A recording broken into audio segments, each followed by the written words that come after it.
If you're not going to fix our life economically, we're going to get very radical politically. This is yet another reason why I see Charlie Kirk as a radical leftist. He is. Hijacked the MAGA movement, that's all. So he's claiming that Mamdani, the one running for mayor in New York, that's the communist, that if young people's economic situations aren't fixed, they will vote for him. So that's that liberals do that. They do this threatening thing.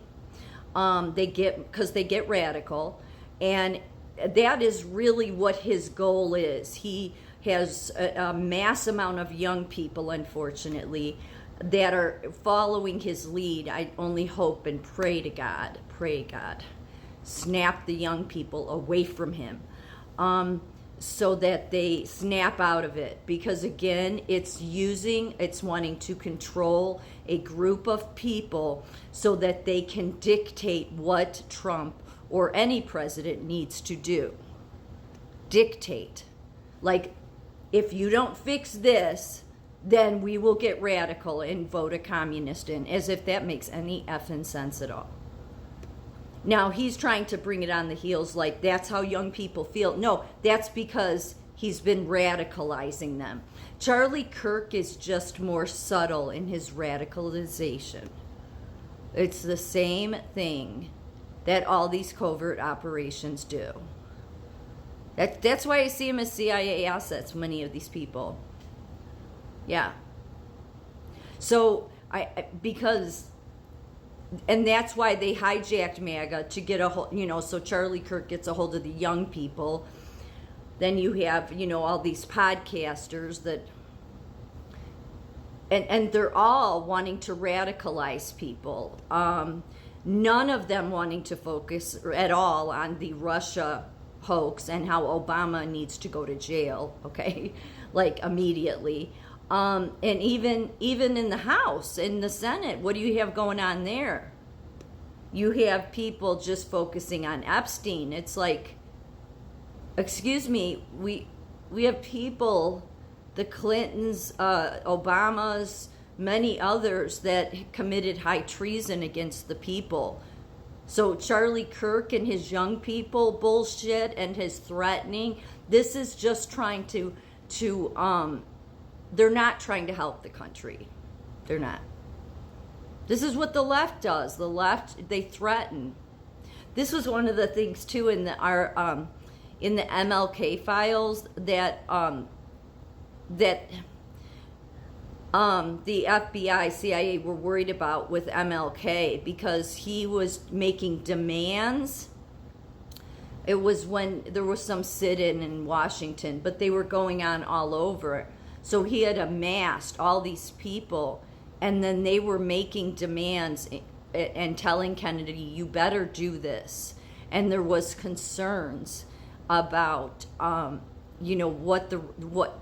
there would be some racial ramifications, although MLK said he wouldn't get violent and he wouldn't support that, although there was, some violence that did take place.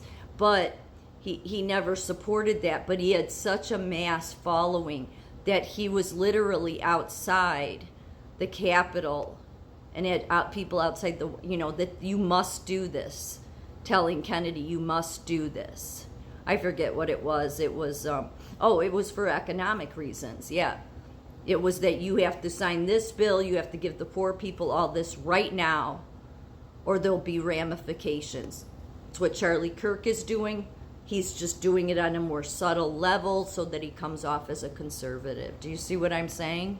So that's why all these people are just in the middle of trying to they're in the middle of a covert operation against the American people.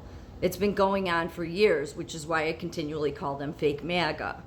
So, and you'll see them get more radical as time goes on. I mean, more, in a hurry, like we must do this because they're liberals. They're not just liberals. They're radical left liberals. you have to understand the CIA is really good at at at being one thing when they're really not about your cause. They infiltrate people, obviously, and then using your very cause to turn it into something else entirely. I understand that economics are hard. I get it. Believe me, I get it, okay? But at the same time, that will come. The economic and things getting better. But we cannot be ignoring the treasonous behavior of Obama and all these people. I would say that, most of these CIA assets that hijacked MAGA, they want to protect Obama. They may say that he should go to jail. They don't really want him to. That's the reason most of them want it. That's the reason Charlie Kirk went out of his way to say, Mr. Trump, my young followers know they want the Epstein thing dealt with. Well, I'm sorry, but treasonous behavior at the highest levels is much more of a priority. There's plenty of time, and besides, all the same actors with the FBI involved in that are the same deadbeats that tie to the Epstein crap too. So, but the treasonous behavior has to be dealt with. Just be aware of that, because these people, I don't care what anybody, they are not conservative. They are using conservative values and twisting it and wanting to get people radical, which is why in order to get you radical, they first of all need you to hate an entire generation of people that did this to you, because you've been victimized. That's what radical leftists love to do, is you're a victim. That's what Charlie Kirk is doing. He's telling all of his Gen Z, all of his young audience, you're victims. That's what the damn leftists do. You're a victim. You're a victim because of your race. You're a victim because of the white man. You're a victim because of the police. You're a victim because you're a woman, and men, men, because of men. Whatever. They divide. And that is why Charlie Kirk is an absolute liberal lunatic. He's just more subtle about it. If you pay attention, you'll see it.